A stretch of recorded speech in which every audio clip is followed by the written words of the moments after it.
19일 질병관리청에 따르면 비법정 감염병이던 니파 바이러스 감염증을 1급 감염병으로 지정하는 안건이 최근 감염병관리위원회의 심의 의결을 통과했다고 합니다. 이르면 오는 7월 관계부처 협의를 거쳐 새 1급 법정 감염병으로 지정될 예정이라고 하네요. 1급 감염병은 국가적으로 관리가 필요한 가장 위험한 감염병으로 이번 신규 지정은 신종 코로나 바이러스 감염증 코로나19 이후 5년 만입니다. 세상에서 가장 중요한 정보만을 추구하는 갓바세 뉴스. 구독하시고 매일 중요한 정보를 만나보세요. 동남아시아나 인도 등지에서 주로 발생하는 니파 바이러스는 사람과 동물이 모두 감염될 수 있는 인수공통 감염병으로 치사율은 최대 75%에 달하는 것으로 알려졌습니다. 2019년 방송된 SBS 드라마 의사 유한에서 니파 바이러스 의심 환자를 의료진이 다루는 장면이 그려지기도 했습니다. 니파 바이러스는 1998년 말레이시아 니파 강 마을에서 처음으로 확인됐다고 하네요. 이후 방글라데시, 아시아 동남부, 인도, 싱가포르 등 매년 다양한 지역에서 꾸준히 환자가 발생하고 있습니다. 니파 바이러스는 대표적인 자연 숙주로 과일 박쥐가 있으며 감염된 박쥐 소변이나 타액으로 오염된 대추야자, 수액 섭취 혹은 중간 증폭 숙주인 병 등 돼지 접촉이나 섭취로 사람에게 전염된다고 합니다. 감염되면 일부 무증상을 제외하고 통상 잠복기 5일에서 14일을 거쳐 발열, 두통 등이 나타난다고 하네요. 중증의 경우 호흡곤란이나 뇌염으로 진행될 수 있습니다.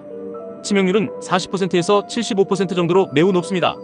이제까지 약 220명 정도가 사망하였다고 합니다. 다만 현재 국내에선 감염 사례가 보고되진 않았습니다. 그러나 말레이시아, 인도 등 최근 아시아 지역에서 지속해서 발생하고 있다고 합니다. 질병청은 기후변화 등 영향으로 발생 지역과 감염, 동물종이 점차 확대되는 추세라고 밝혔습니다. 김우주 고려대 교수는 니파 바이러스는 코로나19와 같은 RNA 바이러스여서 변이 가능성이 작지 않다며 동남아 지역에 갔을 때 대추야자, 수액 섭취를 주의해야 한다고 당부했습니다.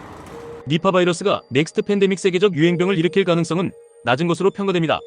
질병청 관계자는 니파 바이러스가 WHO의 미래 팬데믹 후보군에 포함됐지만 팬데믹 가능성이 가장 높은 건 조류 인플루엔자의 인체 감염이라고 말했습니다. 다만 김 교수는 가족 의료진 등 밀접 접촉자를 중심으로 사람 간 전파가 가능하다는 점에서 팬데믹으로 확산할 우려가 있다고 설명했습니다. 법정 감염병은 심각도와 전파 가능성 등에 따라 1급에서 4급으로 나누고 있습니다.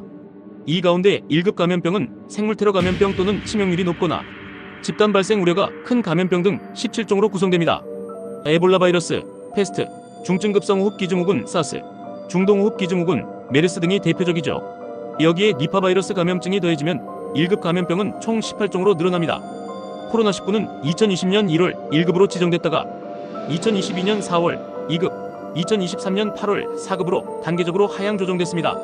세상에서 가장 중요한 뉴스만을 추구하는 갓바세 뉴스. 구독하시고 매일 중요한 뉴스를 만나보세요. 감사합니다.